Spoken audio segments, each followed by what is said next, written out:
কংগ্রেসে যোগদান অব্যাহত এমনটাই দাবি নেতৃবৃন্দের। বিভিন্ন জায়গায় প্রায় প্রতিদিন সেখানে কংগ্রেসে যোগদান চলছে। এমন একটি কংগ্রেসে যোগদানের দৃশ্য আমরা ঋষ্যমুখ বিধানসভা কেন্দ্র থেকে তুলে ধরার চেষ্টা করছি। সেখানে প্রদেশ কংগ্রেস সভাপতি আশিস কুমার সাহা সহ অন্যান্য নেতৃত্ব রয়েছেন। তাদের তরফে দেওয়া তথ্য অনুসারে ঋষ্যমুখ বিধানসভা কেন্দ্রের অন্তর্গত মনিরামপুর ভাস্করপাড়া এডিসি ভিলেজে সেখানে বিজেপি মথা সিপিআইএম আইপিএফটি ছেড়ে 25 পরিবারের 89 জন ভোটার কংগ্রেসে যোগ দিয়েছেন। নবাগতদের হাতে দলীয় পতাকা তুলে দিয়ে বরণ করে নিয়েছেন প্রদেশ কংগ্রেস সভাপতি আশিস কুমার সাহা। বরণ করার পাশাপাশি সেই মুহূর্তে তিনি সংবাদ মাধ্যমের মুখোমুখি হয়েও প্রতিক্রিয়া ব্যক্ত করেছেন। সামগ্রিক বিষয়গুলো আমরা একবার দেখব।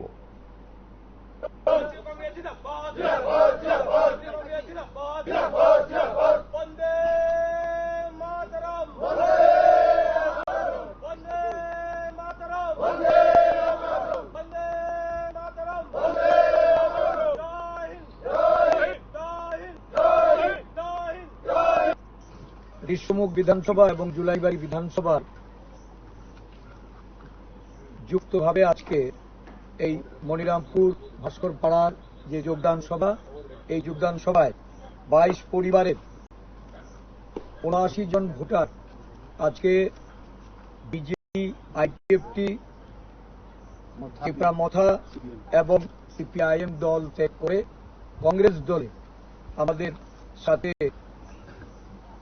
জাতীয় কংগ্রেসের নীতি আদর্শের প্রতি আনুগত্য রেখে যারা যোগদান করছেন, মনীন্দ্র ত্রিপুরা, চন্দ্রমোহন ত্রিপুরা, চায়নারং ত্রিপুরা, উল্লাল মোহন, লালবাতি ত্রিপুরা, লক্ষণ মোহন, রামমোহন, ধনমানিক, বিমল বাবু, নগেন্দ্র বাবু, রাজেন্দ্র বাবু, শিশু মোহন, ধন চৌধুরী, তপরানী, নরেশ, হারাদন, অখিল, জমাধন, উর্বশী শীল, স্বর্ণদেবী, রায়মালা এবং সাধু কৃষ্ণ, এই 22টি পরিবারের 79 জন ভোটার আজকে কংগ্রেস দলের পতাকা তলে এসে সামিল হয়েছেন। আমি তাদেরকে স্বাগত জানাই, আমার দলে তাদের অভিনন্দন জানাই।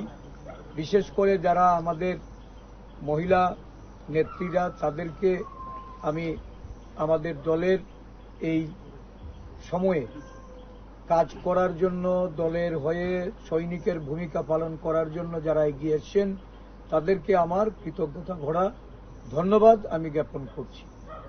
সাথে সাথে আমাদের এই যে কর্মসূচি, এই কর্মসূচিতে উপস্থিত হয়েছেন প্রাক্তন মন্ত্রী, প্রদেশ কংগ্রেসের প্রবীণ নেতা মনীন্দ্র রিয়াং মহাশয়, প্রদেশ কংগ্রেসের সাধারণ সম্পাদক আমাদের মিলন কর মহাশয়, এই জেলার যিনি আমাদের ইনচার্জ, আমাদের এই জেলার জেলা সভাপতি মৃদুল পাটারি, আদিবাসী কংগ্রেসের সাধারণ সম্পাদক ঝিলিম রিয়াং, আমাদের এই ঋষ্যমুখ ব্লকের সুশান্ত চৌধুরী ব্লক সভাপতি এবং জুলাইবাড়ি ব্লকের ব্লক সভাপতি কিরন্ত ত্রিপুরা, আমাদের এই ব্লকের সমস্ত নেতৃবৃন্দ, জেলার নেতৃবৃন্দ, আমাদের আদিবাসী কংগ্রেসের সমস্ত নেতৃবৃন্দরা আজকে এখানে সামিল হয়ে এই যে দলে যোগদান কর্মসূচি, এই কর্মসূচিকে সাফল্যমণ্ডিত করেছেন।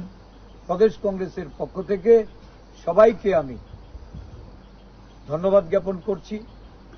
যেসব নেতৃত্বরা আমাদের দলে এসছেন, তাদেরকে দলের হয়ে আগামী দিনে এখানে আমাদের সারা রাজ্যের যে পরিস্থিতি, যে অরাজকতা, অর্থনৈতিক অসাম্য, সাধারণ মানুষ আজকে যেভাবে দিন যাপন করতে গিয়ে কষ্টের সম্মুখীন হচ্ছেন, বিদ্যুৎ মাশুল বৃদ্ধি, গ্যাসের উপর কর, জল কর, বিভিন্ন জিনিসপত্রের দ্রব্যমূল্য ঊর্ধ্বমুখী, মানুষের কর্মসংস্থান হারিয়ে যে অবস্থায় এখন এই গ্রামাঞ্চলের মানুষের জীবন জীবিকা নির্বাহের প্রশ্নে একটা সরকার উদাসীন ভূমিকা পালন করছেন, এই সরকারের বিরুদ্ধে জনগণ গর্জে উঠছে। বিশেষ করে আদিবাসী এলাকার মানুষ আজকে বুঝতে পারছে সর্বভারতীয় ক্ষেত্রে যেমন আদিবাসীরা লাঞ্ছিত, নিপীড়িত, অত্যাচারিত এবং তাদের অর্থনৈতিক উন্নয়নে ভারতবর্ষের বিজেপি সরকার যতটা উদাসীন, এই রাজ্যেও ডাবল ইঞ্জিনের বিজেপি সরকার তারাও উদাসীন ভূমিকা পালন করে চলেছেন।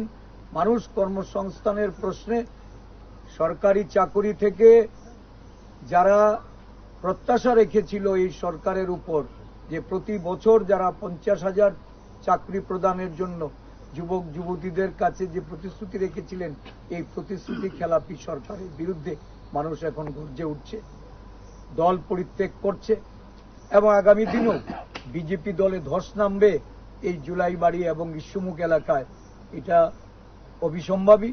আমরা আমাদের সমস্ত নেতৃবৃন্দদের নিয়ে অঞ্চলে অঞ্চলে আমরা যাচ্ছি, বাড়ি বাড়ি প্রচারে আমরা যাচ্ছি এবং এই প্রচারে ব্যাপক সাড়া আমরা অনুভূত করছি। আপনারা শুনলেন সেখানে প্রদেশ কংগ্রেস সভাপতি আশিস কুমার সাহার প্রতিক্রিয়া। দেখতে থাকুন PB24।